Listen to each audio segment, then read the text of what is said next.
Olá, sejam muito bem-vindos ao canal Liber Audiolivro. Eu sou a Giovana e hoje vou ler os capítulos 96 a 101 do clássico Dom Casmurro, de Machado de Assis. Vamos à leitura.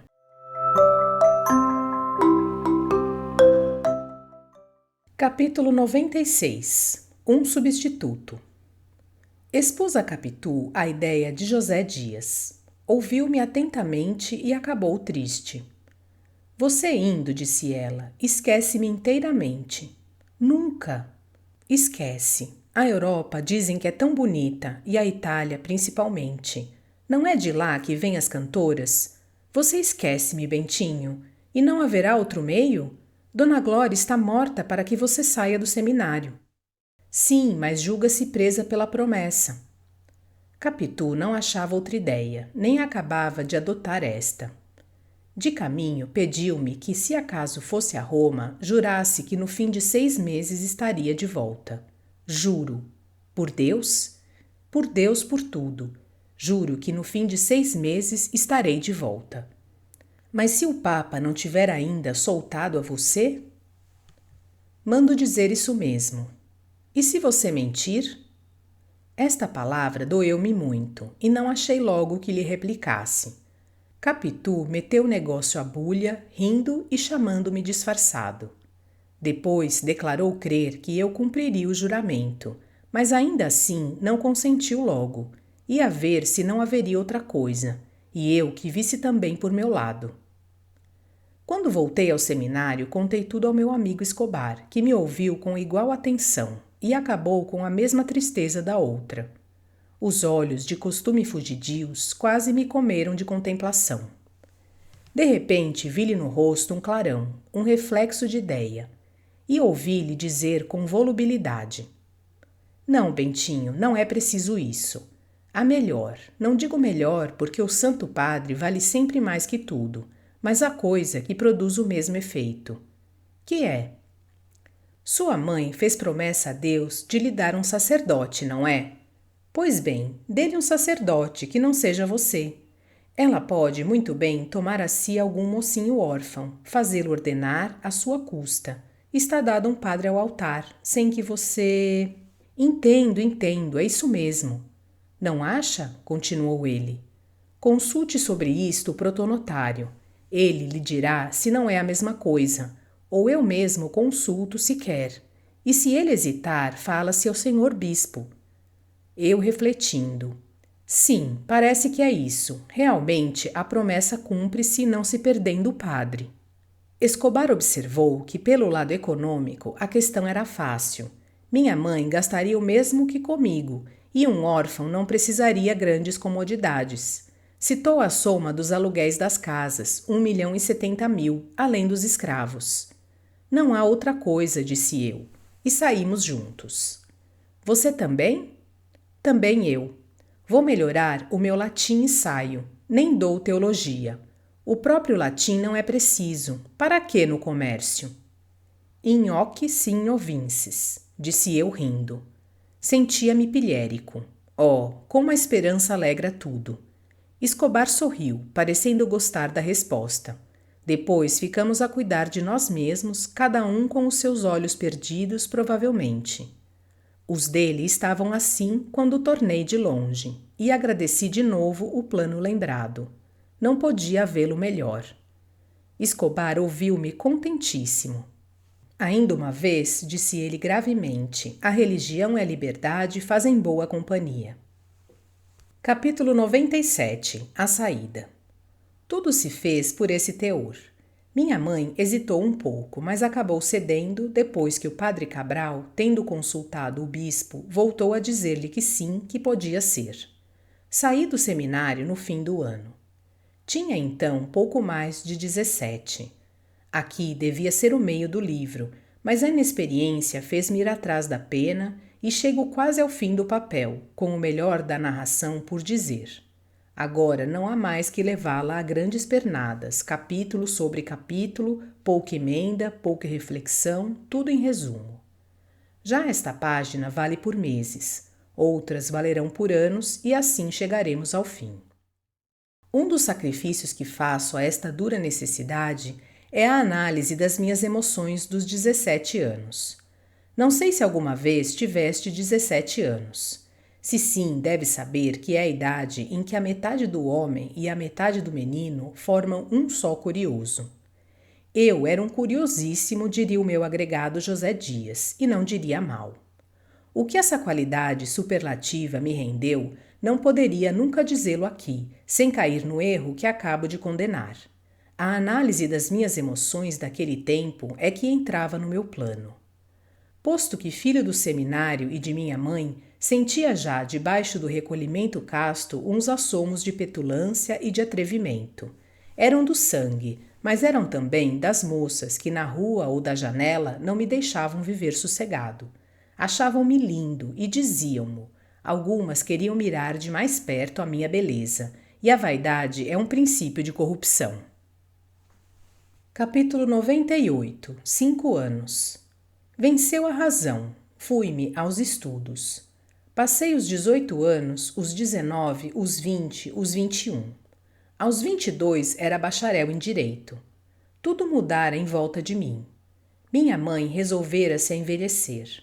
Ainda assim, os cabelos brancos vinham de má vontade, aos poucos e espalhadamente. A touca, os vestidos, os sapatos rasos e surdos eram os mesmos de outrora. Já não andaria tanto de um lado para outro. Tio Cosme padecia do coração e ia descansar. A prima Justina apenas estava mais idosa. José Dias também, não tanto que me não fizesse a fineza de ir assistir à minha graduação e descer comigo a serra, lépido e viçoso, como se o bacharel fosse ele. A mãe de Capitu falecera. O pai aposentara-se no mesmo cargo em que quis dar demissão da vida. Escobar começava a negociar em café depois de haver trabalhado 4 anos em uma das primeiras casas do Rio de Janeiro. Era opinião de prima Justina que ele afagara a ideia de convidar minha mãe às segundas núpcias. Mas, se tal ideia houve, cumpre não esquecer a grande diferença de idade. Talvez ele não pensasse em mais que associá-la aos seus primeiros tentâmenes comerciais, e de fato, a pedido meu, minha mãe adiantou-lhe alguns dinheiros que ele lhe restituiu logo que pôde, não sem este remoque. Dona Glória é medrosa e não tem ambição. A separação não nos esfriou. Ele foi o terceiro na troca das cartas entre mim e Capitu. Desde que a viu, animou-me muito no nosso amor. As relações que travou com o pai de Sancha estreitaram as que já trazia com Capitu, e fê-lo servir a ambos nós como amigo. A princípio custou-lhe a ela aceitá-lo, preferia José Dias, mas José Dias repugnava-me por um resto de respeito de criança. Venceu Escobar. Posto que vexada, Capitu entregou-lhe a primeira carta, que foi mãe e avó das outras. Nem depois de casado suspendeu ele o obséquio, que ele casou, adivinha com quem? Casou com a boa Sancha, a amiga de Capitu, quase irmã dela, tanto que alguma vez, escrevendo-me, chamava a esta a sua cunhadinha. Assim se formam as afeições e os parentescos, as aventuras e os livros. Capítulo 99. O filho é a cara do pai. Minha mãe, quando eu regressei bacharel, quase estalou de felicidade.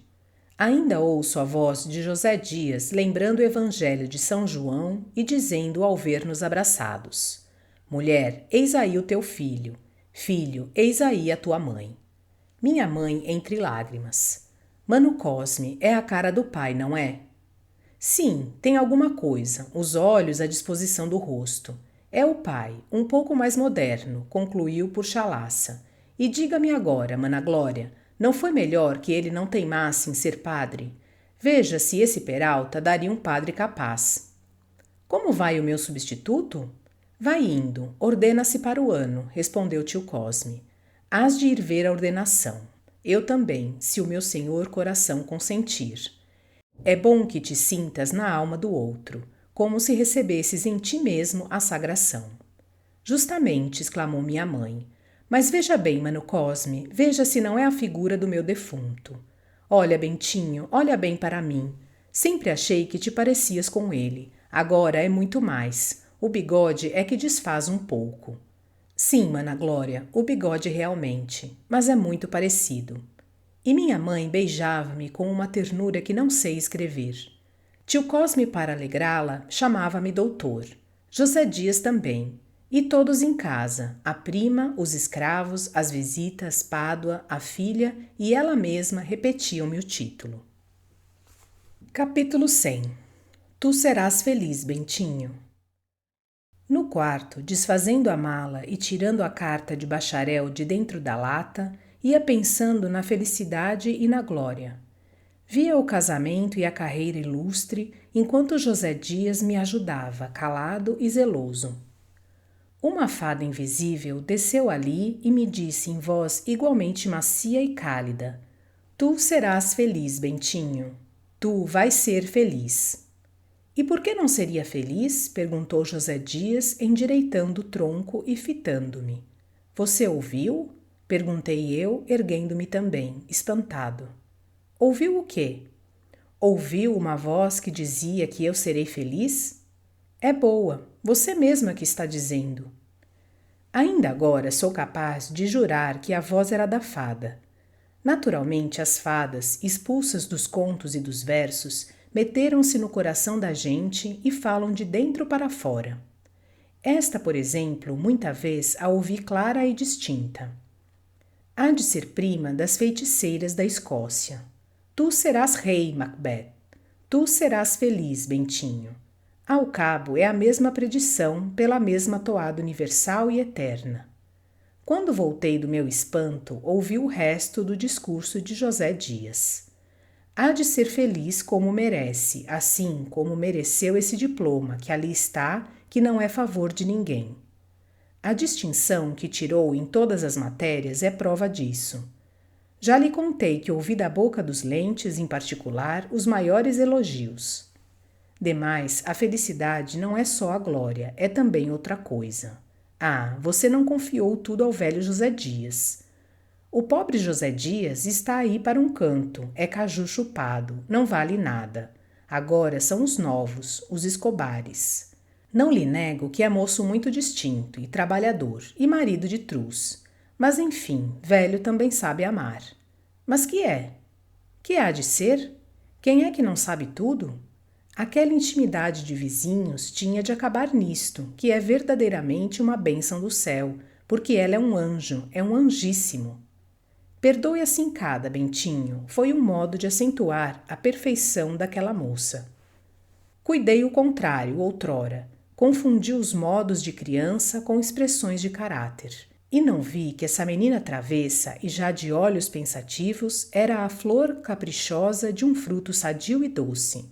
Por que é que não me contou também o que outros sabem e cá em casa está mais que adivinhado e aprovado? Mamãe aprova deveras? Pois então, temos falado sobre isso e ela fez-me o favor de pedir a minha opinião. Pergunte-lhe o que é que eu lhe disse em termos claros e positivos. Pergunte-lhe. Disse-lhe que não podia desejar melhor nora para si, boa, discreta, prendada, amiga da gente. E uma dona de casa, que não lhe digo nada. Depois da morte da mãe, tomou conta de tudo.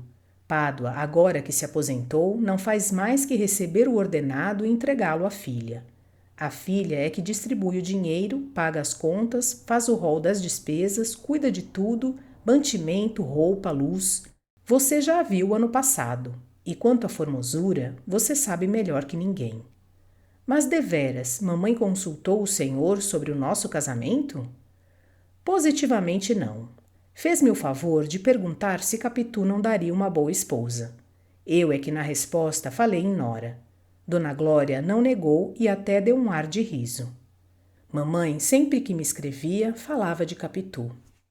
Você sabe que elas se dão muito e por isso é que sua prima anda cada vez mais amuada. Talvez agora case mais depressa. Prima Justina? Não sabe? São contos, naturalmente. Mas, enfim, o doutor João da Costa enviuvou há poucos meses e dizem, não sei, o protonotário é que me contou. Dizem que os dois andam meio inclinados a acabar com a viuvez entre si, casando-se. Há de ver que não há nada, mas não é fora de propósito, conquanto ela sempre achasse que o doutor era um feixe de ossos. Só se ela é um cemitério, comentou rindo e logo sério. Digo isto por gracejo. Não ouvi o resto. Ouvia só a voz da minha fada interior, que me repetia, mas já então sem palavras. Tu serás feliz, Bentinho. E a voz de Capitu me disse a mesma coisa com termos diversos e assim também a de Escobar, os quais ambos me confirmaram a notícia de José Dias pela sua própria impressão. Enfim, minha mãe, algumas semanas depois, quando lhe fui pedir licença para casar, além do consentimento, deu-me igual profecia, salva a redação própria de mãe. Tu serás feliz, meu filho. Capítulo 101. No céu. Pois sejamos felizes de uma vez, antes que o leitor pegue em si, morto de esperar, e vá espairecer a outra parte. Casemo-nos. Foi em 1865, uma tarde de março, por sinal que chovia. Quando chegamos ao alto da Tijuca, onde era o nosso ninho de noivos, o céu recolheu a chuva e acendeu as estrelas, não só as já conhecidas, mas ainda as que só serão descobertas daqui a muitos séculos. Foi grande fineza e não foi única. São Pedro, que tem as chaves do céu, abriu-nos as portas dele, fez-nos entrar e, depois de tocar-nos com o báculo, recitou alguns versículos da sua primeira epístola. As mulheres sejam sujeitas a seus maridos. Não seja o adorno delas, o enfeite dos cabelos riçados ou as rendas de ouro, mas o homem que está escondido no coração. Do mesmo modo, vós, maridos, coabitai com elas, tratando-as com honra, como a vasos mais fracos, e herdeiras convosco da graça da vida. Em seguida, fez sinal aos anjos, e eles entoaram um trecho do cântico, tão concertadamente que desmentiriam a hipótese do tenor italiano, se a execução fosse na terra, mas era no céu. A música ia com o texto, como se houvessem nascido juntos à maneira de uma ópera de Wagner. Depois visitamos uma parte daquele lugar infinito. Descansa que não farei descrição alguma, nem a língua humana possui formas idôneas para tanto. Ao cabo, pode ser que tudo fosse um sonho. Nada mais natural a um ex-seminarista que ouvir por toda a parte latim e escritura. É verdade que Capitu, que não sabia escritura nem latim, decorou algumas palavras, como estas, por exemplo. Sentei-me à sombra daquele que tanto havia desejado. Quanto às de São Pedro, disse-me no dia seguinte que estava por tudo, que eu era a única renda e o único enfeite que jamais poria em si. Ao que eu repliquei que a minha esposa teria sempre as mais finas rendas deste mundo. Desejo que tenham gostado desta parte do clássico Dom Casmurro, de Machado de Assis.